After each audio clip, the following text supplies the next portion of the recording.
ce matin, vous recevez Monseigneur Rouget, évêque de Nanterre. Monseigneur Rouget, bonjour, bienvenue. Bonjour et joyeux Noël. Très joyeux Noël à vous, Monseigneur. Noël qui intervient en plein milieu d'une contestation sociale forte où certains Français se posent des questions sur leur avenir. Certains observateurs disent qu'ils ont du courage dans leurs revendications, d'autres qu'ils devraient être plus courageux dans l'épreuve. Comment est-ce que vous voyez les choses ? J'étais très impressionné depuis quelques jours, y compris à votre antenne, de voir la montée du thème de la trêve de Noël.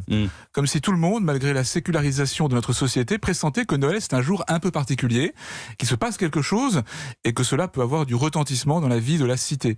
Alors quoi qu'il en soit, des difficultés sur lesquelles nous sommes, et je pense qu'on devrait pouvoir trouver des chemins de dialogue pour sortir de cette crise, quoi qu'il en soit de cela, je pense que cette trêve de Noël, elle commence déjà par la manière dont chacun se relie à son entourage, sort de la sinistrose, sort parfois de l'agressivité. Oui, cette trêve, il ne faut pas qu'elle soit interprétée comme une récréation, c'est-à-dire pas comme une parenthèse juste. Vous avez raison, souvent la trêve, ça peut être une pause entre deux temps de violence.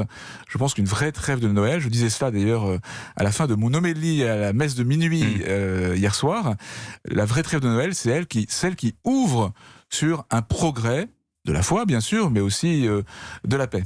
Nous sommes dans une France, je le disais, contestataire, et plus généralement dans une France fragile, fracturée, en guerre contre le terrorisme, qui pleure périodiquement la mort de militaires en opération.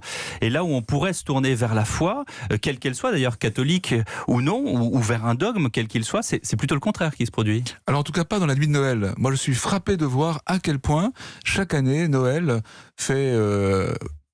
confluer vers les églises des foules et des foules de fidèles. C'est tout à fait étonnant. Vous savez, c'est l'incendie de Notre-Dame, tout le monde s'est dit, en fait, notre cœur battait à Notre-Dame. J'étais d'ailleurs intervenu dans la nuit de l'incendie ici à Europe 1. Et Noël, on s'en souvient, on vous en remercie. Quoi qu'il en soit de la sécularisation, de la perte de repères, de foi, Noël est un moment de grâce. Hier soir, j'ai célébré une première messe dans l'église de la Garenne-Colombe. Il y avait 3 messes qui suivaient, foule de personnes extrêmement variées, aux engagements spirituels très différents les uns des autres, beaucoup d'enfants, beaucoup de jeunes, beaucoup de joie.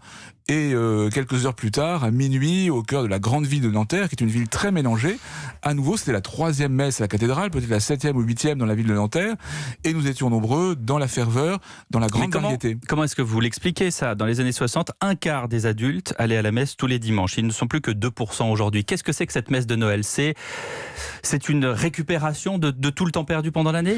C'est un moment, je pense, où certains prennent conscience qu'ils ont besoin d'une lumière un peu plus grande que simplement la vie qui court pour trouver le chemin de leur vie. Alors c'est vrai que nous sommes dans une grande évolution sociologique, l'effondrement de la France rurale de 1850 et 1950, et donc l'effondrement d'une forme de présence du catholicisme dans notre pays. On pourrait beaucoup disserter, ce serait d'ailleurs intéressant, sur les raisons profondes de cette mutation spirituelle et sociologique.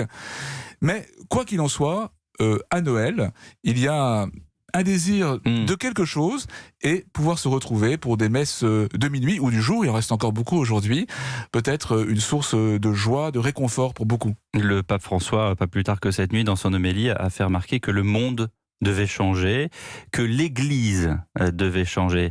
Est-ce que ça passe aussi par tous les scandales qu'on a connus, les scandales sexuels, pédophiles dans l'Église et qu'on espère ne plus connaître ? Évidemment. C'est ce qu'il veut dire ? Alors, je pense que la question du changement permanent de tous pour répondre à l'appel de Dieu est une question très très large. Vous voyez, par exemple, c'est aussi un des grands sujets du pape François, la conversion écologique, comme il le dit, sortir de notre consumérisme un peu staccanoviste pour entrer dans une logique plus humaine, plus respectueuse de l'environnement et des autres. Oui, certains détracteurs diront que c'est un discours de jésuite, mais effectivement, c'est plus large. Non, voilà, donc ça c'est vraiment une conversion importante. Évidemment, la question de la lutte contre les abus est prioritaire, et moi, comme évêque, c'est évidemment une de mes priorités, notamment par la lutte contre tous les abus, la prise en compte des abus qui ont pu avoir lieu, mais surtout aussi, de manière prospective, la formation des personnes, l'organisation des lieux et des organisations, c'est-à-dire pour que c'est des choses très simples. Ça veut dire former tous les acteurs qui sont au service de la jeunesse. Et je pense que toutes les institutions ne le font pas autant que nous pour avoir les justes. Ça veut dire quoi, toutes les institutions le font pas autant que nous ? Ça veut dire dans les autres religions ? Non, bien sûr que non. Je pense dire, par exemple, je ne suis pas sûr que toutes les institutions aujourd'hui, sportives, éducatives, mettent en œuvre les efforts que avec beaucoup d'humilité, nous essayons de mettre en œuvre pour former tous les acteurs de l'éducation aux justes attitudes, à la manière dont toute difficulté serait prise en compte. Ça passe aussi par le fait, comme dans votre studio, de faire que dans tous les lieux ecclésiaux, il n'y ait pas de porte qui soit toujours opaque, que la lumière circule, la transparence, exactement. Donc vous voyez, il y a un très gros effort que nous faisons, et c'est effectivement une des mutations que le pape François appelle de ses vœux à juste titre, et je suis totalement et c'est le premier sous cette ligne. Et c'est le premier pape à avancer aussi vite et aussi longtemps dans ce dossier. Je ne dirais pas cela. Je pense que son prédécesseur, c'est reconnu par beaucoup aussi, a beaucoup investi dans ce domaine-là. En tout cas, quoi qu'il en soit, c'est un sujet très grave, très important et sur lequel nous sommes très déterminés. Monseigneur Rouget, la France connaît une montée de la laïcisation, de la laïcité en tout cas. Certains diront laïcisation, d'autres diront laïcité. Le vivre ensemble a emporté des convictions que certains qualifieront d'anciennes. Dans cette volonté de rassembler tout le monde, est-ce qu'on n'a pas perdu les religions, quelles qu'elles soient d'ailleurs? Alors, vous savez, la laïcité agressive en France, c'est une vieille histoire. Hein. C'est depuis la fin du 19e siècle que constamment, il y a des poussées laïcistes. Même si elles peuvent se durcir aujourd'hui, mais en même temps, c'est une vieille histoire. Moi, je crois en tout cas que notre société aurait tort de vouloir exclure le religieux de son Pourquoi? champ. Parce que quand on exclut le religieux, d'abord on coupe des sources d'espérance, et c'est ce que manifeste l'affluence des fidèles au moment de Noël, et puis la manière aussi dont on célèbre Noël de toutes sortes de manières. Vous l'avez fait vous-même à l'antenne ce matin de manière très, très belle, très touchante, je trouve. D'une part, on coupe une source d'espérance, et d'autre part, quand on exclut le religieux, on fabrique du religieux refoulé. Parce que la dimension religieuse, elle fait partie du cœur humain.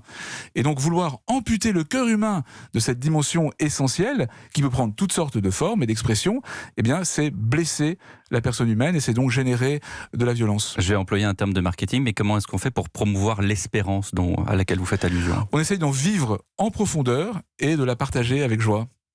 C'est tout? C'est l'essentiel. Oui, mais enfin, ce sont des dogmes, ce sont des grands mots. Comment est-ce que les gens vous les disent? C'est vraiment pas un dogme, c'est une attitude. Vous voyez, accueillir la lumière de la foi, c'est simple. Mais ce n'est pas en multipliant des slogans et des gadgets qu'on fait progresser la foi. C'est en vivant vraiment. Vous voyez, Noël. Noël qui est dans la lumière de la naissance du Christ à Bethléem est la fête de la fraternité. Tout l'engagement qui a lieu autour de Noël pour accueillir les plus pauvres, pour les rassembler. J'ai été la semaine dernière à un grand dîner de Noël pour les SDF. Dans une paroisse de mon diocèse, il y a eu un dîner de Noël pour les personnes du monde de la prostitution. Tous ces gestes de solidarité en acte, eh bien, expriment une espérance et la partagent. Et c'est cette logique-là de foi vécue avec sérieux et avec joie qui peut faire boule de neige et qui peut porter du fruit et qui en porte d'ailleurs de manière parfois atténue, numériquement limitée, certes, mais bien réelle. Et vous savez, c'est ça la logique de la naissance du Christ il y a un peu plus de 2000 ans. C'est une naissance, un événement pas très marketing et pas très grand public, dans une étable de Bethléem qui a transformé la face du monde. Est-ce que votre rôle aussi devant un monde de violence, une montée de l'antisémitisme, est-ce que c'est également de dire on a tous le même Dieu? En tout cas, c'est de vivre une très grande fraternité. J'ai échangé des vœux de Hanouka avec le grand rabbin, avec les responsables juifs de mon diocèse. Ils m'ont présenté des vœux de Noël dans certaines villes de mon diocèse qui sont extrêmement variées. Vous avez parlé avec eux, quel est leur état d'esprit?